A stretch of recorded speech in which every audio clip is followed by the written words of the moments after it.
بسم اللہ الرحمن الرحیم نحمدہ و نصلی علی رسولہ الکریم۔ کل ہماری بات یہاں تک پہنچی تھی کہ اب ہم کسی بھی ایئرپورٹ پر پہنچ چکے ہیں، مانچسٹر ہو یا لندن ہو یا جہاں سے ہم کو احرام باندھنا ہے، اپنے ساتھیوں کا مشورہ جہاں سے احرام باندھنے کا ہے۔ یہ بات ذہن میں رہے، اگر ہمارا ارادہ سیدھے مکہ مکرمہ جانا ہے تب تو ہمارے لیے احرام ضروری ہے، اور اگر گروپ کا ارادہ اور ساتھیوں کا مشورہ سیدھے پہلے مدینہ منورہ پہنچنا ہے، جدہ اتر کر ہم مدینہ منورہ پہلے جائیں گے، وہاں زیارت کریں گے اللہ کے رسول صلی اللہ تعالیٰ علیہ وسلم کی، اور پھر اس کے بعد وہاں سے مکہ مکرمہ آنا ہے، تو اگر مدینہ پاک کا ارادہ ہو تو پھر احرام کی یہاں سے ضرورت نہیں ہے۔ مدینہ منورہ سے جب ہم مکہ مکرمہ کے لیے روانہ ہوں گے اس وقت وہاں سے احرام باندھنا ہوگا، یہاں سے باندھ کر وہاں پہنچنے کی ضرورت نہیں ہوگی۔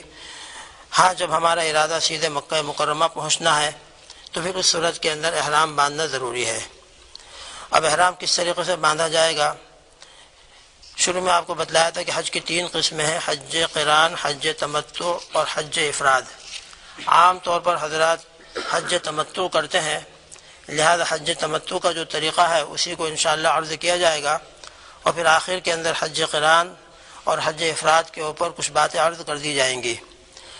حج تمتع کے اندر جب انسان یہاں سے آگے بڑھے گا تو پہلے عمرے کا احرام باندھے گا، اور مکہ مکرمہ پہنچ کر اپنا عمرہ ادا کر کے حلال ہو جائے گا، اور پھر حج کا زمانہ آنے کے بعد حج کا احرام باندھے گا۔ احرام جو ہے یہ بالکل ایسا ہے جیسا کہ آپ یوں سمجھ لیجئے نماز شروع کرنے سے پہلے تکبیر تحریمہ، جیسا انسان نماز شروع کرتا ہے اور نماز شروع کرنے سے پہلے اللہ اکبر کہہ کر اپنی نماز شروع کر دیتا ہے، تحریمها التکبیر۔ اللہ کے رسول صلی اللہ تعالیٰ علیہ وسلم نے نماز کے بارے میں ارشاد فرمایا کہ نماز کی تحریمہ جو ہے تکبیر ہے۔ تحریمہ کے معنی حرام کرنے والی چیز۔ نماز سے پہلے انسان بات چیت کرتا ہے اور اسی طریقے پر چلتا پھرتا ہے اور بہت سارے کام جو جائز ہیں مباح ہے کر سکتا ہے، لیکن جیسے ہی اس نے نماز شروع کرنے کے ارادے سے اللہ اکبر کہہ دیا اور اللہ اکبر کہہ کر اپنی نماز شروع کر دی، اب اس کے لیے وہ تمام باتیں جو نماز کے خلاف ہیں حرام ہو جاتی ہیں۔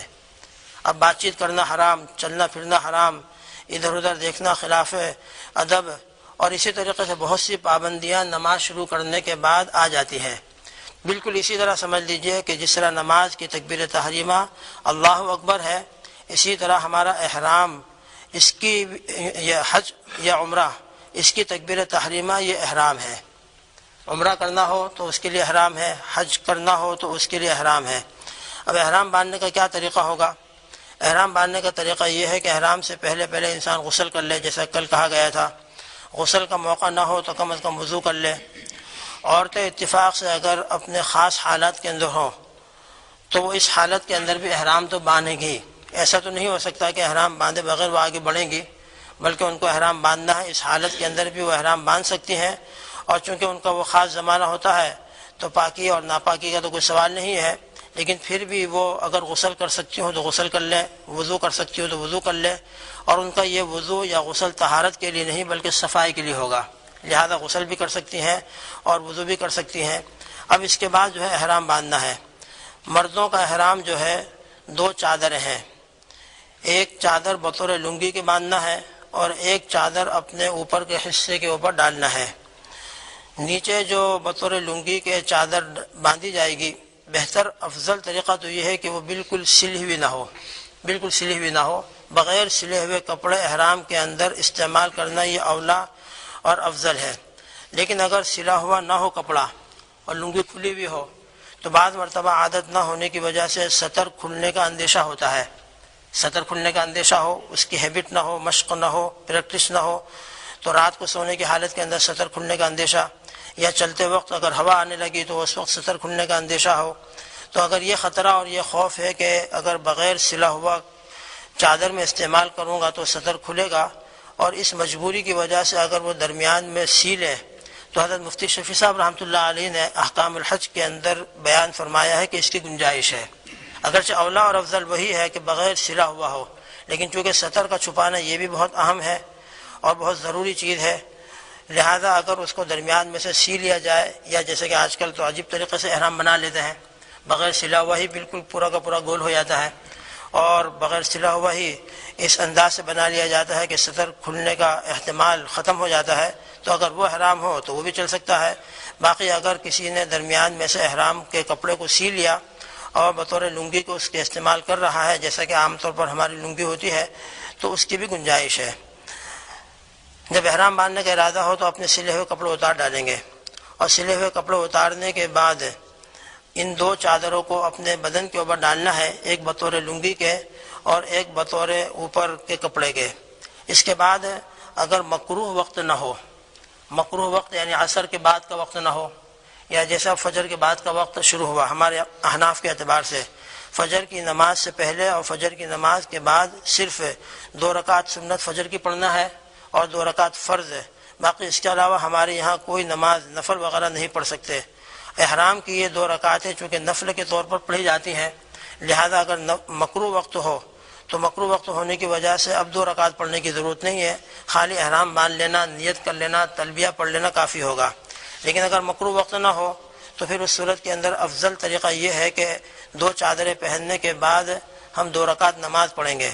احرام صرف چادروں کے پہن لینے کا نام نہیں ہے، صرف چادر پہن لی جائے تو اس سے احرام شروع ہو جائے، یہ بات نہیں ہے، بلکہ احرام دراصل نیت اور اس کے بعد تلبیہ کہنے سے شروع ہوتا ہے، تلبیہ کہنے سے شروع ہوتا ہے۔ لہذا ابھی جب ہم 2 رکعت نماز پڑھ رہے ہیں محرم بنے نہیں ہیں، لہذا جب محرم بنے نہیں ہیں تو ان 2 رکعتوں میں اپنے سر کو چھپا ہوا رکھیں گے، اپنے سر کے اوپر ٹوپی ہے یا کوئی چادر وغیرہ جو بھی پہن رکھی ہے، اپنے سر کو چھپا کر نماز پڑھنا ہے۔ ادب یہی ہے نماز کے اندر کہ انسان کا سر چھپا ہوا ہو۔ آج کل جو ایک آزادی کا زمانہ چل رہا ہے اور نہ معلوم کس نیت سے، ان کی نیت کا حال تو وہی جانتے ہیں جو بغیر ٹوپی کے نماز پڑھتے ہیں، ورنہ فقہا نے یہ لکھا ہے کہ اگر تکاسل کے طور پر ہو، سستی کے طور پر ہو، اور خدا نہ خواستہ تخفیف کے طور پر ہو، تو بغیر ٹوپی کے کھلے ہوئے سر نماز پڑھنا مکروہ لکھا ہے۔ ہمارے فقہاء احناف نے بغیر ٹوپی کے نماز پڑھنا مکروہ لکھا ہے۔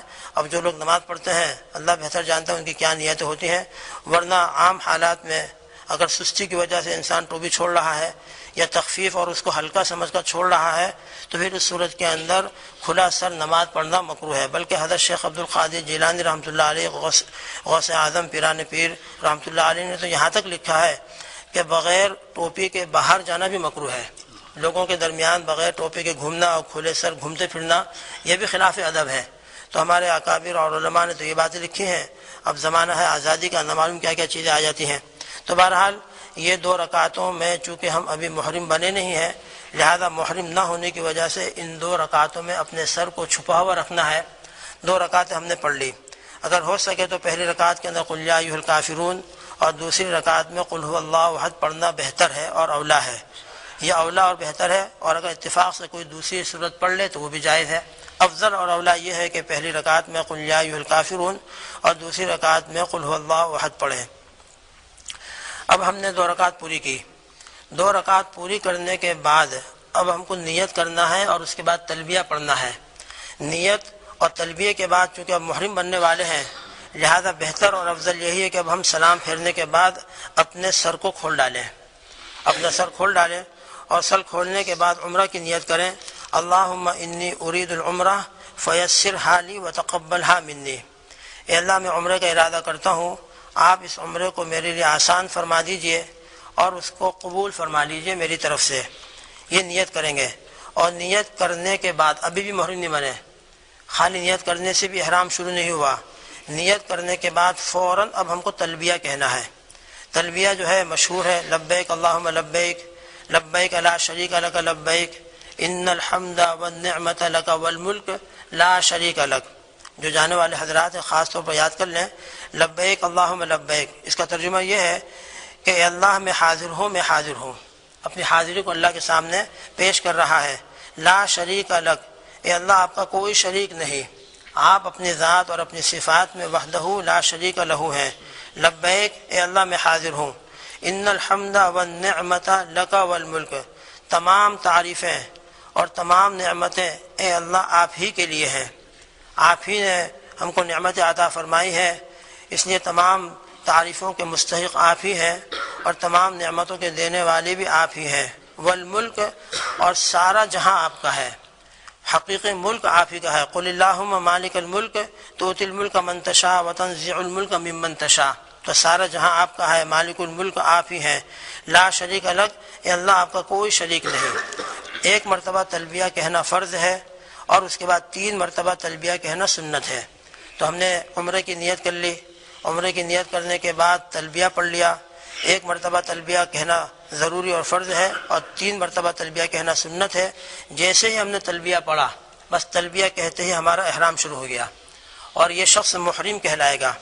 اب محرم کہنے کے بعد، احرام باندھنے کے بعد اگر یاد رہے تو یہ دعا اگر پڑھ لی جائے تو بہت بہتر ہے۔ تلبیہ کے بعد یہ دعا مسنون لکھی ہے، اللہم انی اسألک رضاک والجنہ واعوذ بک من غضبک والنار۔ انشاءاللہ سب کو یاد ہی ہوگی، اللہم انی اسألک رضاک والجنہ۔ اگر عربی میں یاد نہ ہو تو اردو کے اندر، اپنی گجراتی میں، انگلش کے اندر بھی مانگ سکتے ہیں کہ اللہ میں آپ سے جنت کا اور آپ کی رضامندی کا سوال کرتا ہوں۔ اللہ آپ مجھ کو جنت عطا فرما دیجئے اور اپنی رضامندی نصیب فرما دیجئے۔ وَأَعُوذُ بِكَ مِنْ غَضَبِكَ وَالنَّارِ، اور اللہ میں آپ کے غصے سے، آپ کے غضب سے اور آپ کی ناراضگی سے اور جہنم سے پناہ چاہتا ہوں۔ آپ مجھ سے ناراض ہو جائیں، اے اللہ میں اس سے آپ کی پناہ چاہتا ہوں اور اسی طرح جہنم سے بھی آپ کی پناہ چاہتا ہوں۔ تلبیہ کے بعد یہ دعا پڑھ لینا مسنون ہے۔ یہ تو مردوں کا احرام ہوگا۔ عورتوں کے احرام کا بھی یہی طریقہ ہے۔ البتہ عورتوں کے احرام میں اور مردوں کے احرام میں بنیادی فرق یہ ہے کہ مردوں کو تو اپنے سلے ہوئے جتنے بھی کپڑے ہیں، باڈی اور جسم کے انداز پر جتنے کپڑے اپنے بدن کے اوپر سلے ہوئے ہوں، باڈی اور جسم کے انداز اور اس کے نشیب و فراز اور اس کے شیپ کے اوپر وہ تمام سلے ہوئے کپڑے اتارنا ہے اور ان تمام سلے ہوئے کپڑوں کو اتار کر 2 چادروں کو پہن لینا ہے۔ کفن کی گویا کہ یاد دلاتا ہے۔ فضائل حج میں حضرت نے بڑا اچھا دلکش منظر اس کے اوپر پیش کیا ہے کہ انسان احرام کیا باندھتا ہے، کفن ہی کی تیاری ہے اور موت کی یاد دلاتا ہے۔ جس طرح مردے کو انسان کفن کے اندر لپیٹ کر اللہ کے حوالے کر دیتا ہے، اسی طریقے پر یہ حاجی بھی اپنی زندگی کی حالت میں 2 چادریں پہنتا ہے، یعنی 2 کفن پہن لیتا ہے اور اب اللہ کی بارگاہ عالی کے اندر چلا جا رہا ہے، مستانہ وار اور عاشقانہ وار، اور اسی زبان کے اوپر لبیک اللہم لبیک کی صدائے بلند ہے۔ تو مردوں کے لیے تو یہ حکم ہے۔ عورتیں اپنے سلے ہوئے کپڑے ہی کے اندر احرام باندھیں گی، ان کو اپنے سلے ہوئے کپڑے اتارنا نہیں ہے۔ جو کپڑے ان کے جسم اور باڈی کے اوپر ہے اسی کپڑوں کو باقی رکھنا ہے اور اسی کے اندر ان کو احرام کی نیت کرنا ہے۔ البتہ عورتوں کا احرام جو ہے چہرے میں ہے۔ حدیث پاک میں آتا ہے کہ عورتوں کا احرام چہرے میں ہے۔ کیا مطلب عورتوں کا احرام چہرے میں ہے؟ عورتوں کا احرام چہرے میں ہے، اس کا مطلب یہ ہے کہ اب عورتوں کو احرام کی حالت میں چہرہ کے اوپر کپڑا نہیں لگنا ہے، چہرہ کے ساتھ کپڑا لگانا ان کے لیے جائز نہیں ہے۔ لیکن ان کے لیے اب 2 مسئلے ہیں، ایک تو یہ کہ احرام کی حالت میں چہرے پر کپڑا بھی نہ لگے، اور دوسرا حجاب کا مسئلہ بھی ہے، حجاب کا بھی اہتمام کرنا ہے، پردے کا بھی اہتمام کرنا ہے۔ ام المومنین حضرت عائشہ صدیقہ رضی اللہ تعالیٰ عنہ کی روایت ہے کہ احرام کی وجہ سے ہمارے چہرے کھلے ہوئے ہوتے تھے، احرام کی وجہ سے ہم اپنے چہروں کے اوپر نقاب اور حجاب ڈال نہیں سکتے تھے، تو چہرے تو کھلے ہوئے ہوتے تھے۔ البتہ جب غیر محرم ہمارے سامنے آ جاتے تھے تو ہم کسی چیز سے آڑ کر لیتے تھے تاکہ ان غیر محرم لوگوں کی نظریں ہمارے اوپر نہ پڑیں۔ آج کل الحمدللہ کچھ اس قسم کی بناوٹ کی ٹوپیاں وغیرہ ملتی ہیں اور عورتیں جانتی ہیں، اگر وہ پہن لی جائے پھر اس کے اوپر نقاب ڈال دیا جائے تو نقاب بھی ہو جاتا ہے، حجاب بھی ہو جاتا ہے، اور وہ نقاب اور حجاب ہمارے چہرے سے دور رہتا ہے۔ لہذا عورتوں کا احرام چہرے پر ہے، اس کا بھی اہتمام کرنا ہے، اور عورتوں کو حجاب اور نقاب کا بھی اہتمام کرنا ہے۔ ان دونوں چیزوں کو جمع کرتے ہوئے عورتوں کا احرام شروع ہوگا۔ تو عورتیں بھی اسی طریقے سے احرام باندھیں گی، یعنی اگر وقت ہو تو 2 رکعت نماز پڑھیں گی، اور اگر اتفاق سے اپنی خاص حالت میں نماز پڑھنے کے قابل نہیں ہے تو ان کو نماز کی ضرورت نہیں ہے، صرف نیت اور تلبیہ کہنے سے ان کا احرام شروع ہو جائے گا۔ تو 2 رکعت نماز پڑھ لیں گے، اگر مکروہ وقت نہ ہو 2 رکعت نماز پڑھنے کے بعد اس کی نیت کریں گی، عمرے کی نیت ہے، اللہ میں عمرے کی نیت کرتی ہوں، اس کو میرے لیے آسان فرما دیجئے اور میری طرف سے قبول فرما لیجئے، اور پھر اس کے بعد تلبیہ پڑھنا ہے۔ مردوں کے تلبیہ میں اور عورتوں کے تلبیہ میں ذرا فرق یہ ہوگا کہ مرد تلبیہ کے اندر اپنی آواز ذرا بلند کریں گے، لبیک اللہم لبیک لبیک لا شریک لک لبیک ان الحمد والنعمت لک والملک لا شریک لک، ان کے لیے ذرا بلند آواز سے پڑھنا مسنون ہے، اور عورتیں اپنی آواز کو بلند نہیں کریں گی، عورتیں آہستہ آواز سے تلبیہ پڑھیں گی۔ تو جیسے ہی عورتوں نے بھی تلبیہ پڑھ لیا ان کا بھی احرام شروع ہو جائے گا۔ اب احرام شروع ہونے کے بعد احرام کی حالت میں کیا کیا پابندیاں ہیں اور کس طریقے سے احرام کی حالت میں رہنا ہے وہ انشاءاللہ آئندہ کے مجلس میں عرض کیا جائے۔ اللہ تعالی حقیقی احرام نصیب فرمائے، اور احرام کی جو برکتیں ہیں ہر جانے والے کو اللہ پاک ان احرام کی برکتوں سے ان کو مالا مال فرمائے، اور صحیح طریقے سے اپنی رضامندی کے مطابق عمرہ اور حج ان سے کرا دے اور قبول فرما لے۔ سبحان اللہ بحمدہ، سبحانک اللہم وبحمدک، ونشہد ان لا الہ الا انت، نستغفرک ونتوب الیک۔ سبحان ربک رب العزۃ عما یصفون، وسلام علی المرسلین، والحمد للہ رب العالمین۔